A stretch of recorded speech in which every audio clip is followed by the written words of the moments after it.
இந்தியாவில் பல விசித்திரமான மர்மங்கள் நிறைந்த கோவில்கள் இருக்குங்க. அப்படிப்பட்ட கோவிலில் ஒன்று தான் திருப்பதி வெங்கடாச்சலபதி கோவிலும். இதில் பார்த்தீங்கன்னா ஏராளமான மர்மங்கள் ஒளிஞ்சிருக்கு அப்படின்னு சொல்லலாம்.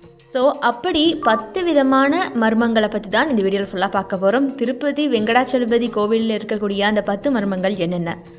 ஆந்திராவுடைய சித்தூர் மாவட்டத்தில் திருமலாமலை பகுதியில் அமைஞ்சிருக்கக்கூடிய இந்த கோவிலில் அப்படி என்ன ஸ்பெஷல் இருக்குது? இந்திய கட்டிட கலாச்சாரத்திற்கு எடுத்துக்காட்டாக தான் இந்த கோவில் இருக்குங்க.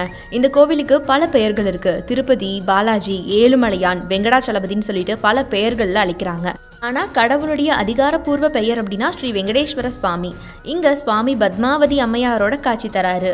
இங்கே வரக்கூடிய பக்தர்கள் தங்களுக்கான வேண்டுதலை முழு மனசோட செஞ்சால் நிச்சயம் நிறைவேறும் அப்படின்னு நம்பப்படுது. இங்கே வரக்கூடிய பக்தர்கள் தங்களுடைய தலைமுடியை காணிக்கையாக வழங்குறாங்க. நம்பர் 1, மூலவருக்கு கொடுக்கக்கூடிய அந்த முடி காணிக்கை.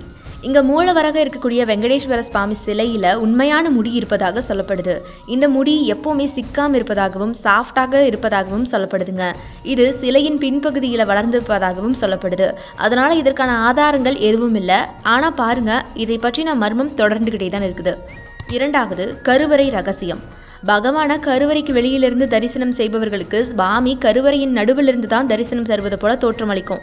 ஆனால் பாருங்க, கருவறை உள்ள சென்று நீங்கள் வெளியே வந்து பார்த்தா சுவாமி சற்று விலகி வலதுபுறம் இருந்து தரிசனம் வழங்குற மாதிரி தோற்றம் தரும். அது எப்படி ஒரே நேரத்தில் ஒருவருக்கு நடுவில் இருக்கிற மாதிரியும் மற்றவருக்கு வலதுபுறம் இருக்கிற மாதிரியும் தோற்றம் இருக்கும் அப்படின்னு சொல்லிட்டு இன்னைக்கு வரைக்கும் இந்த மர்மம் விலகவே இல்லை. இது வெறும் இல்யூஷன் அப்படின்னு சொன்னாலும் கூட இது கடவுளின் மகிமை அப்படின்னு சில பேர் சொல்லிட்டு இருக்காங்க. ஸோ அதனால இதுவும் மர்மமான லிஸ்ட்ல தான் இருக்குது. நம்பர் 3, சுவாமியின் அம்சம்.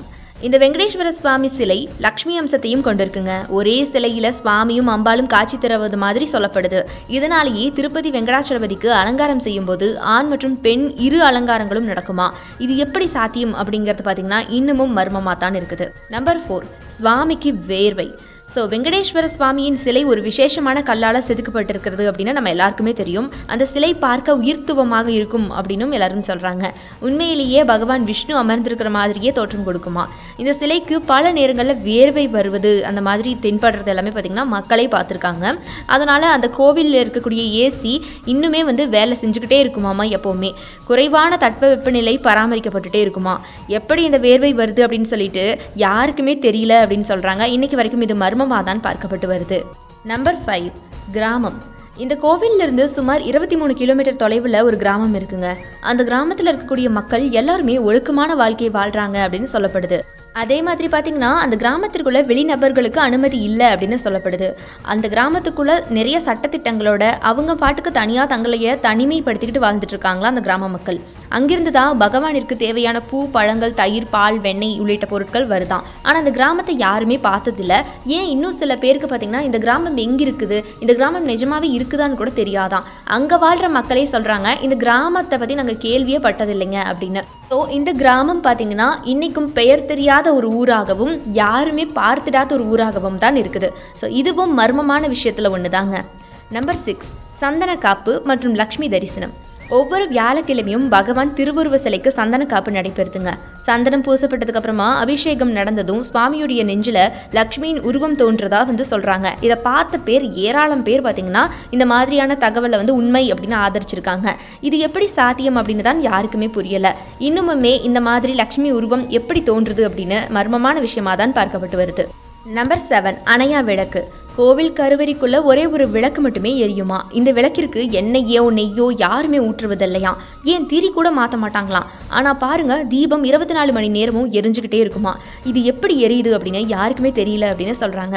இவ்வளோ ஏங்க, இது எந்த காலகட்டத்திலேருந்து எரிய ஆரம்பிச்சது அப்படின்னு கூட யாருக்கும் தெரியாதான். யாருமே இதை பற்ற வைக்கல. அப்போ எப்படி இது எரியுது அப்படின்னு சொல்லிட்டு அங்கே இருக்கிற குருக்களுக்கே இது மர்மமாக தான் இருக்குது அப்படின்னு சொல்கிறாங்க. நம்பர் 8, பச்சை கற்பூரம். பச்சை கற்பூரம் நம்ம கேள்விப்பட்டிருப்போம். கண்டிப்பாக நாம் கூட பூஜைகள்லாம் இதை பயன்படுத்துவோம்.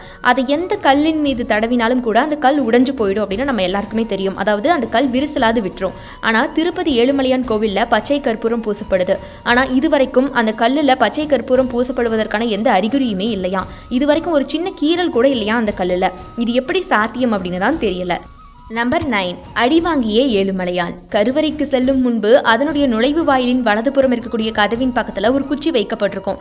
அந்த குச்சியால தான் ஏழுமலையான் அடி வாங்கியதாகவும் அதனால அவருக்கு நாடிப்பகுதியில் அடிபட்டதாகவும் அதன் காரணமாக ஒவ்வொரு வெள்ளிக்கிழமை அன்னைக்கும் பார்த்தீங்கன்னா பகவானின் நாடிப்பகுதியில் சந்தனம் வைக்கப்படுவதாகவும் சொல்லப்படுது. இது அவர்களுடைய நம்பிக்கை அப்படின்னாலும் கூட இது ஓரளவுக்கு உண்மைதான் அப்படிங்கிற மாதிரியான தகவல்களும் வெளிவந்துகிட்டு இருக்கு. ஸோ இது இன்னமுமே மர்மமாக தான் இருக்குது. நம்பர் 10 பெருங்கடல் ஓசை. திருப்பதி வெங்கடேஸ்வரருடைய திருவுருவ சிலையின் மேலே காதை வச்சு நீங்கள் கேட்டிங்க அப்படின்னா ஒரு பெரும் கடலுடைய ஓசை கேட்குமா. இந்த உலகின் ஓசையும் ஒரு பெருங்கடலின் ஓசை தான், அதனால் உலகையே தன்னுள் வைத்திருக்கிறார் அப்படின்னு கூறப்படுது. இது எப்படி சாத்தியம் அப்படின்னு தான் தெரியல.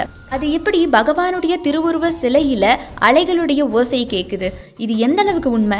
ஏன் இப்படியெல்லாம் கேட்குது? ஏன் இந்த மாதிரி மர்மங்கள்லாம் நடக்குதுன்னு கண்டிப்பாக நமக்கு பதில் தெரியாது. ஏன் அப்படின்னா இது எல்லாமே மனித மனங்களுக்கு அப்பாற்பட்டது அப்படின்னு சொல்லப்படுது. விஞ்ஞானிகளே இதில் பாதி விஷயத்துக்கு எங்களுக்கு இதுக்கெல்லாம் விடையே தெரியலன்னு கைவிரிச்சிருக்காங்க. ஸோ ஓகே கைஸ், நீங்கள் திருப்பதிக்கு போயிருக்கீங்களா? அப்படி திருப்பதிக்கு போயிருந்தா அங்கே நீங்கள் உணர்ந்த மர்மம் என்ன வைபை ஃபீல் பண்ணீங்க அப்படிங்கிறத மறக்காம கமெண்ட் பாக்ஸில் கமெண்ட் பண்ணிவிடுங்க. இந்த வீடியோ பிடிச்சிருந்தா லைக் பண்ணிக்கோங்க. மறக்காம நம்ம அறம் யாதனில் யூடியூப் சேனலில் சப்ஸ்கிரைப் பண்ணி சப்போர்ட் பண்ணுங்கள்.